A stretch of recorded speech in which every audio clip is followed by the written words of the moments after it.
Hi, ಇದು Tuesday morning. Last ವ್ಲಾಗಲ್ಲಿ ಹೇಳ್ದಾಗೆ ಅಣ್ಣ ನಮ್ಮನ್ನು ಏರ್ಪೋರ್ಟಿಂದ ಕರ್ಕೊಂಡು ಹೋಗೋದಕ್ಕೆ ಬಂದಿದ್ದ.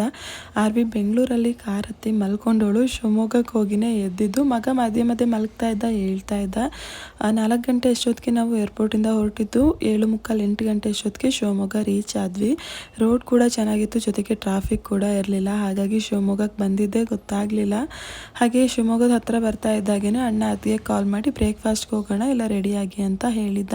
ಸೊ ನಾವು ಮನೆ ಹತ್ರ ಹೋಗೋಷ್ಟೊತ್ತಿಗೆ ಅವರು ರೆಡಿಯಾಗಿ ಬಂದರು. ಇವಾಗ ಎಲ್ಲ ಬ್ರೇಕ್ಫಾಸ್ಟ್ಗೆ ಹೋಗ್ತಾ ಇದ್ದೀವಿ. ಹಾಗೆ ಅಣ್ಣನ ಮಗನಿಗೆ ಆರ್ವಿ ಅಂದರೆ ತುಂಬ ಇಷ್ಟ. ನಾನು ಡೆಲಿವರಿ ಟೈಮಲ್ಲಿ 10 ಮಂತ್ಸ್ ಇಂಡಿಯಾದಲ್ಲೇ ಇದ್ದೆ ಅಲ್ವಾ, ಆವಾಗ ಅವನು ತುಂಬ ಹಚ್ಕೊಂಡು ಬಿಟ್ಟಿದ್ದ. ದುಬೈಗೆ ಹೋದ್ಮೇಲೂ ಕೂಡ ವಿಡಿಯೋ ಕಾಲಲ್ಲಿ ಅಕ್ಕ ಅಕ್ಕ ಅಂತ ಅಂದ್ಕೊಂಡು ಮಾತಾಡ್ತಾ ಇದ್ದ. ಇನ್ನೂ ಅವಳನ್ನ ಮರ್ತಿರಲಿಲ್ಲ. ಸೊ ಫಸ್ಟ್ ಬಂದಾಗ ನಿದ್ದೆಗಣ್ಣಲ್ಲಿದ್ದ, ಹಾಗಾಗಿ ಗೊತ್ತಾಗಲಿಲ್ಲ ಅವನಿಗೆ. ಅದಾದಮೇಲೆ ಗೊತ್ತಾಯಿತು, ಹಗ್ ಮಾಡಿ ಕಿಸ್ ಕೊಟ್ಟು ಆಮೇಲಂತೂ ಅವಳು ಹಿಂದೆ ಮುಂದೆನೇ ಸುತ್ತಾಡ್ತಾ ಇದ್ದ. ಅವನು ಡೇ ಟೈಮಲ್ಲಿ ಸ್ವಲ್ಪ ಮಲ್ಕೋತಾ ಇದ್ದಂತೆ, ಬಟ್ ಇವತ್ತು ನಿದ್ದೆ ಕೂಡ ಮಾಡಿಲ್ಲ, ಅವಳು ಹಿಂದೆನೇ ಸುತ್ತಾಡ್ತಾ ಇದ್ದ. ಹಾಗೆ ಬ್ರೇಕ್ಫಾಸ್ಟ್ಗೆ ನಾವು ವಿಧಾತ್ರಿ ಭವನ ಹೋಟೆಲ್ಗೆ ಬಂದ್ವಿ. ಇಲ್ಲಿ ಮಸಾಲೆ ದೋಸೆ ನನಗೆ ತುಂಬ ಇಷ್ಟ. ಸೊ ಮಸಾಲೆ ದೋಸೆ, ಪೂರಿ ಎಲ್ಲ ತಿಂದ್ಕೊಂಡು ಮತ್ತೆ ವಾಪಸ್ ಅಣ್ಣನ ಮನೆಗೆ ಹೋದ್ವಿ.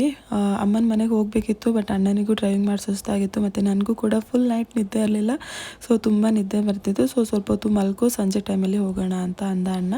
ಹಾಗಾಗಿ ಮತ್ತೆ ಅಣ್ಣನ ರೂಮ್ಗೆ ಬಂದು ಅಲ್ಲಿ ನಾನು ಮತ್ತು ಮಗ ಮಲ್ಕೊಂಡ್ವಿ. ಆರ್ವಿಗೆ ಚೆನ್ನಾಗಿ ನಿದ್ದೆ ಆಗಿತ್ತು, ಜೊತೆಲಿ ಅಣ್ಣನ ಮಗ ಕೂಡ ಇದ್ದ ಅಲ್ವಾ, ಹಾಗಾಗಿ ಅವಳು ಮಲ್ಕೊಳ್ಳಿಲ್ಲ. ನಾನು ಮಗ ಮಲಗಿದವರು ಮಧ್ಯಾಹ್ನ ಎದ್ದಿದ್ದು. ಮಧ್ಯಾಹ್ನ ಏಳೋಷ್ಟೊತ್ತಿಗೆ ಅದಕ್ಕೆ ಅಡುಗೆ ಎಲ್ಲ ಮಾಡಿದರು, ಜೊತೆಗೆ ಹೋಳಿಗೆ ಕೂಡ ಮಾಡಿದರು.